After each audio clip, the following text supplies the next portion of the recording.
Hi friends, स्वागत है आपका अपने YouTube channel cricket talk with Sumit पे, जहां पर हम क्रिकेट की एक इन डेप्थ एनालिसिस करते हैं और अपनी एक व्यू पॉइंट रखते हैं जो भी गतिविधियां क्रिकेट फील्ड पर हो रही होती हैं या फिर क्रिकेट फील्ड के बाहर हो रही होती हैं।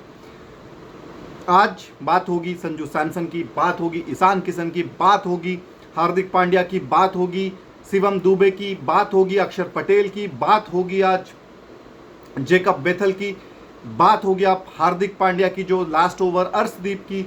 ये सारी टीम कॉम्बिनेशन बना करके आज हम फाइनल पहुंच चुके हैं और अहमदाबाद के लिए टिकट बुक हो चुकी है हमारी। इंडिया वर्सेस न्यूजीलैंड का फाइनल खेला जाना है T20I वर्ल्ड कप का। पहली बार इतिहास में होगा कि डिफेंडिंग चैंपियन दोबारा से फाइनल में पहुंच रही है, फाइनल में क्वालिफाई कर रही है और अपने टाइटल को डिफेंड करने जाएगी। ठीक है, ये सारी बातें होंगी आज। मैं हमेशा से मानता हूं कि फाइनल से ज़्यादा बड़ा इंपॉर्टेंट मैच होता है सेमीफाइनल का, क्योंकि उस पर जो प्रेशर होता है ना, उस सेमीफाइनल का जो आपको एक ऑरा होता है, सेमीफाइनल का एक जो आप दबाव महसूस करते हैं, वो फाइनल में नहीं होता है। क्योंकि यहाँ पर आपने एक गलती की और टूर्नामेंट आपका ख़त्म है।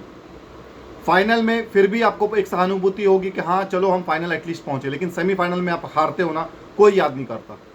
कोई भी याद नहीं करेगा कि 99 के सेमीफाइनल में कौन कौन पहुँचा था।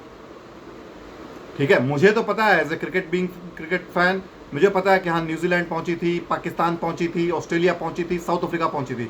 बट ना तो बात न्यूजीलैंड की होती है और ना बात साउथ अफ्रीका की होती है। साउथ अफ्रीका की थोड़ी बहुत इसलिए हो जाती है क्योंकि साउथ अफ्रीका लास्ट में सेमीफाइनल में जिताया मैच हार गई थी, जो लैंस क्लूजनर और एलन डोनाल्ड का रन आउट हुआ था famous, and you drop the catch हुआ था, you drop the trophy, you drop the world cup, ये सारा कुछ इवेंट हुआ था। तो आज सबसे पहले टॉस के बात करेंगे। तब जब टॉस हुआ, डिसाइड ये हो गया कि इंग्लैंड ने टॉस जीता और डिसाइड किया कि हम बॉलिंग करेंगे। इंडिया जब आती है, सूर्य कुमार यादव वो भी यही बोलते हैं कि मैं भी फर्स्ट बैटिंग ही करता, और कहीं ना कहीं वो डिसीजन उनके हित में गया, क्योंकि उनको पता था इस मैच पे ड्यू नहीं आने वाली है, बॉलिंग करना उतना टफ नहीं होगा और हम आसानी से बॉलिंग कर लेंगे। अगर हम यहाँ पे एक बड़ा टोटल लगा देते हैं तो वो प्रेशर का दबाव इंग्लैंड उसको नहीं झेल पाएगी। बट बात करेंगे जेकब बेथल की। बॉस 22 साल का लड़का, क्या इनिंग खेला उसने। भले वो उसकी टीम मैच हार गई, वो अपनी टीम को क्रॉस नहीं करा पाया, लेकिन जहां पर कोई उम्मीद नहीं होती है और वहां पर आप इस तरीके की इनिंग खेल देते हो ना, you deserve the compliments from your opponent also. और इंडिया ने वो डिजर्विंग और वो अपलॉज, वो अप्रिशिएशन उसको दिया। Jacob Bethell is the future superstar. RCB का ये प्लेयर था, आरसीबी का ओपनर था, फिल सॉल्ट की जगह पर ये आया था और धमाकेदार आज अपना उसने प्रेजेंस दिया। जो कामनेस के साथ खेला ना वो, मतलब एक देखो, जब आप 13 का रन रेट चेस कर रहे होते हो तो वो अचानक से कभी भी जब आप स्लो डाउन हो गए, विकेट गिर जाएगा तो 16-17 का एवरेज चला जाए। बट बेथल ने ये इंश्योर करके रहा है कि 12-13 से नीचे का स्ट्राइक रेट, नीचे का वो जो रन रेट रिक्वायर्ड है वो उससे ऊपर ना जाए।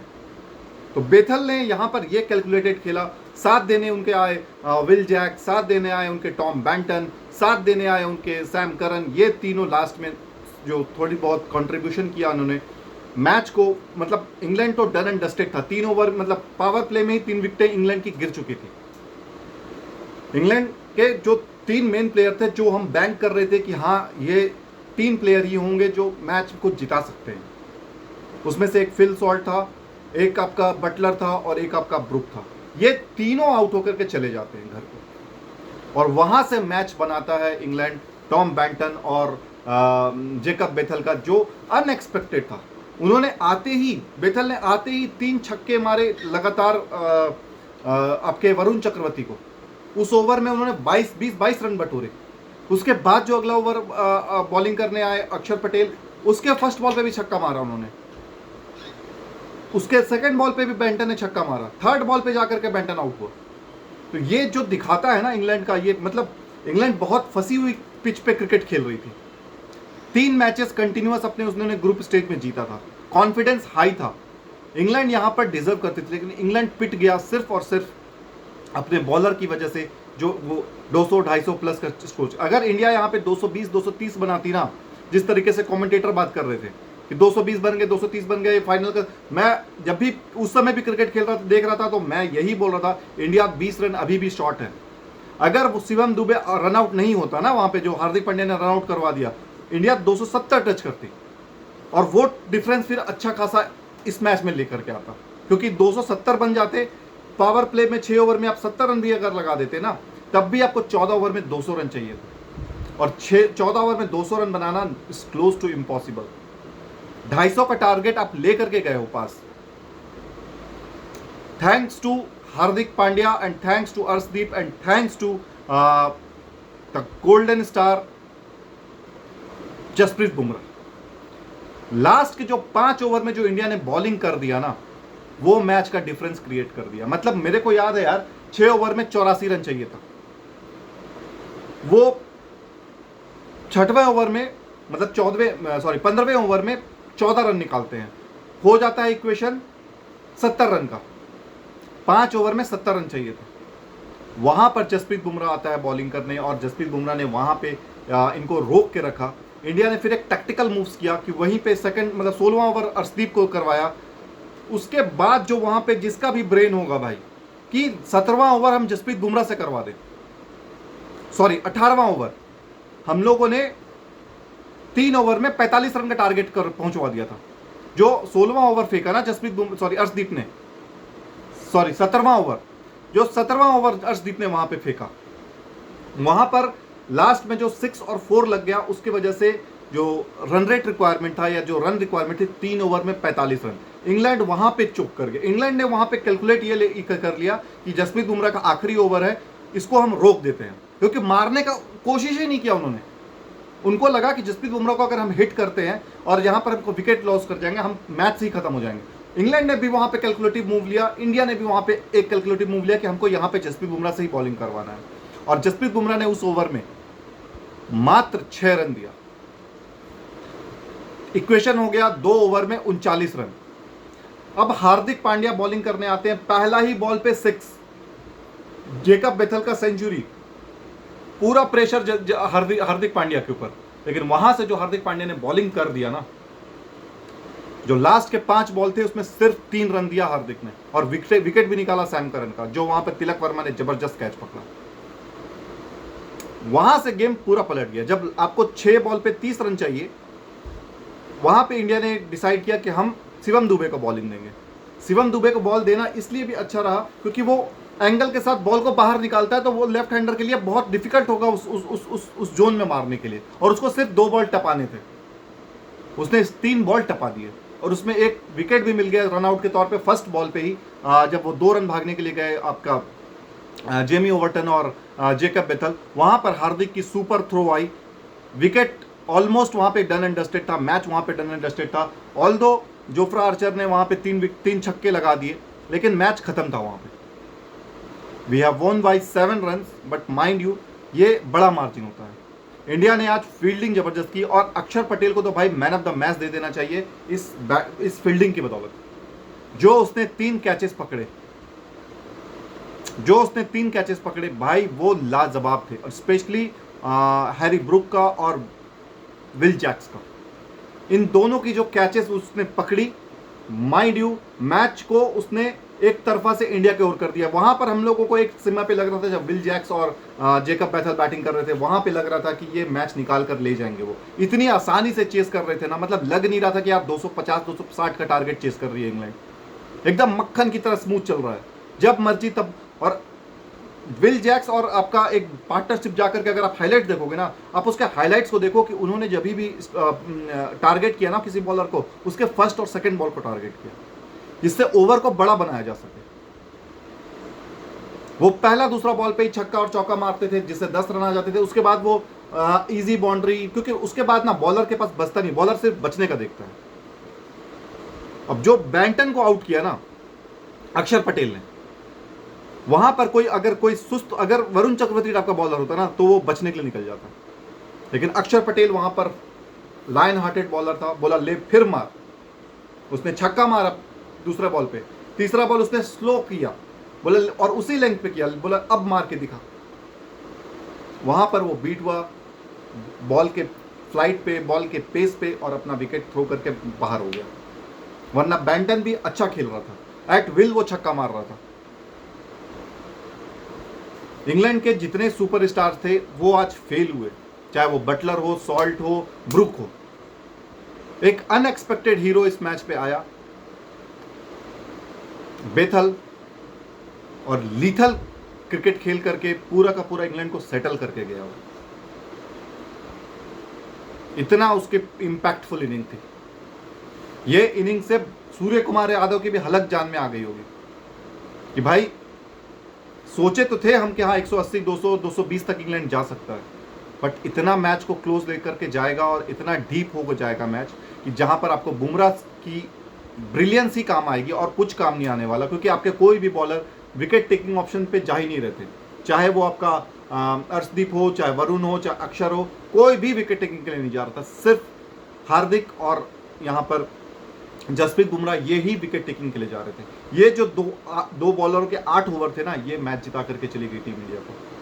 हार्दिक ने जो 4 ओवर में 39 या 40 रन दिया, और आपका जसप्रीत बुमराह ने मेरे ख्याल से 32 या 33 रन दिया है अपने 4 ओवरों में। और जो लास्ट ओवर था जसप्रीत बुमराह का, भाई वो तो पूरा माइंड ब्लोइंग था, वही गेम को चेंज कर दिया। संजू सैमसन ने अपने इंटरव्यू, अपने man of the match ceremony में भी यही बोला कि if he wouldn't have delivered I would not be standing here. अगर उसने डिलीवर नहीं किया होता, अगर वो उस तरीके की बॉलिंग नहीं करता, तो मेरे जो 89 रन्स है वो कोई मतलब के नहीं थे। संजू सैमसन की इनिंग को तो बिल्कुल दबा के रख दिया था बेथल ने। उसने भी एक अच्छी इनिंग खेली, ऑल्दो उसके बारे में तो आप कुछ भी बोल लो यार कि मतलब टीम से वो सिलेक्ट भी नहीं था, टीम में जगह में भी नहीं था, लेकिन आज उसने 2 इंपॉर्टेंट मैचेस में 2 इंपॉर्टेंट इनिंग खेल करके चला गया। वो एहसान है टीम इंडिया का उसके ऊपर। You should give respect. अगर संजू सैमसन का फाइनल में 100 आ गया ना और इंडिया जीत गई, तो मार्क माई वर्ड, मैं बहुत बड़ा चीज बोलने जा रहा हूँ, संजू सैमसन को आप कैप्टन बना दीजिए इंडियन टीम का।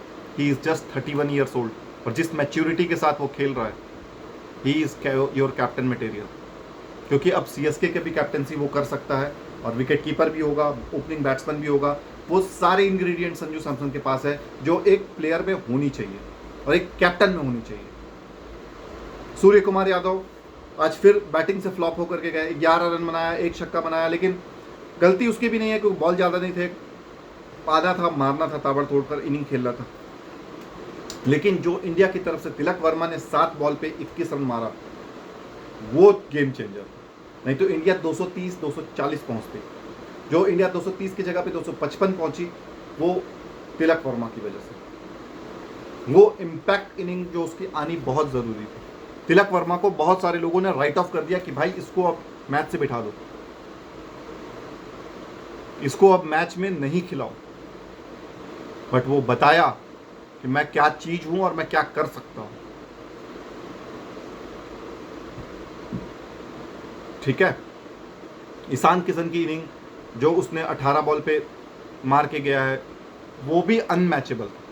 उस समय पार्टनरशिप की बहुत ज़रूरत थी। अभिषेक शर्मा अपना विकेट आज फिर थ्रो करके गए। संजू सैमसन ने उसको बोला भी, calm down, take your time, take it easy. अगला बॉल फिर से वो आगे बढ़ के निकला, चौका मारा, फिर उसके बाद अगला बॉल आगे बढ़ के निकला और अपना विकेट थ्रो करके चला गया। सिर्फ उस पिच पे आपको खड़े रहना था। ये पिच, ऐसा पिच आपको नहीं मिलेगा दोबारा कि आप अपने फॉर्म को यहाँ पे ढूंढ के तलाश कर सको। बट फिर भी हम लोग पीछे रहे। मैं अभी भी मानता हूं हम लोग 20 रन शॉर्ट थे इस मैच पे। ये 275 वाली पिच थी, 280 वाली पिच थी। लेकिन जब शिवम दुबे बॉलिंग करने आया ना लास्ट ओवर, तो मेरे को वही याद आ रहा था कि शिवम दुबे वहाँ पे रन आउट हो गया और 20 रन शॉर्ट पड़ गया, और आज उसको फिर से लास्ट में बॉलिंग करना पड़ रहा है 30 रन बचाने के लिए। अगर यहाँ पे उसने नो बॉल डाल दी, या अगर उसने कुछ गंदी बॉलिंग कर दी, तो ब्लेम फिर किसको दिया जाएगा? देखो, अगला मैच के बाद में रणनीति है, उसमें तो मैं बात करूंगा। इस पे आपको ना थोड़ा सा आपको रिस्क लेना पड़ेगा। जब उनके Tim Seifert, Finn Allen batting करने आए ना, आप वहां पे यूज कर लो अक्षर पटेल को। अक्षर पटेल इनको खा जाएगा। पहला ओवर जसप्रीत से अर्शदीप से कराओ, दूसरा ओवर आप कराओ हार्दिक से, तीसरा ओवर आप कराओ अक्षर से, चौथा ओवर फिर कराओ आप हार्दिक पांड्या से, 5वां ओवर कराओ आप अक्षर पटेल से।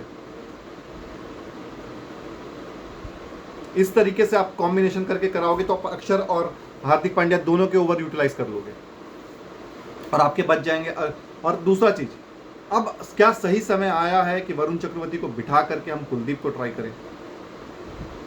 क्या हम ऐसा कर सकते हैं? क्योंकि कुलदीप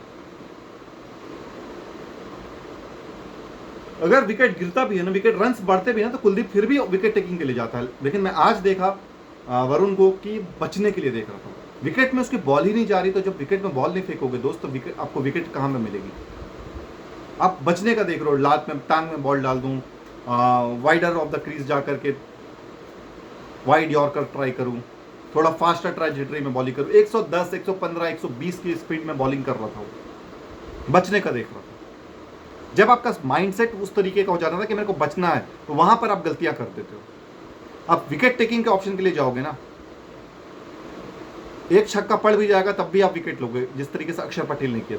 2 छक्के उसको लगी बैंटन की तरफ से, बट फिर भी वहां पे विकेट निकाल करके गया। सेम पाकिस्तान वाले मैच में उस्मान खान ने उसको 2 बाउंड्री लगाई, पर फिर भी वो वहीं पे बॉल डाला और बाबर का विकेट वहां पे बोल्ड उसने निकल के दिया। बहुत इंडिया की नैरो विन है, बट जब आप सेमीफाइनल टफ खेलते हो ना, तो फाइनल आपके लिए थोड़ा सा इजी हो जाता है।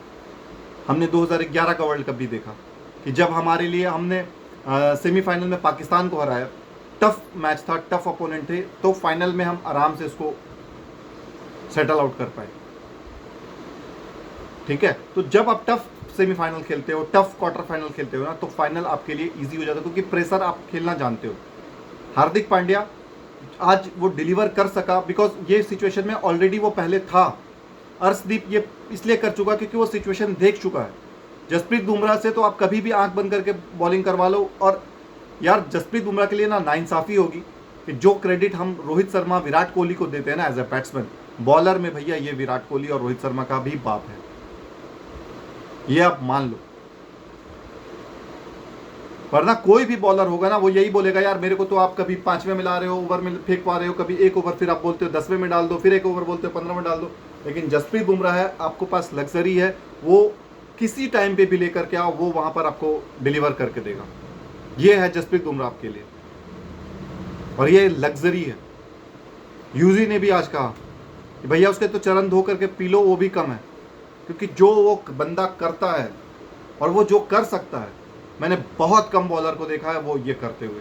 तीनों फॉर्मेट में उसने बैट्समैन को पानी पिलाया हुआ है। तो with that I am signing off. India final के लिए क्वालिफाई कर चुका है। इंडिया न्यूजीलैंड के हवाले से बात करेंगे हम अपने नेक्स्ट एपिसोड में। तब तक बने रहिए हमारे साथ। मिलते हैं कल एक नए एपिसोड पे। जय हिंद, जय भारत, वंदे मातरम।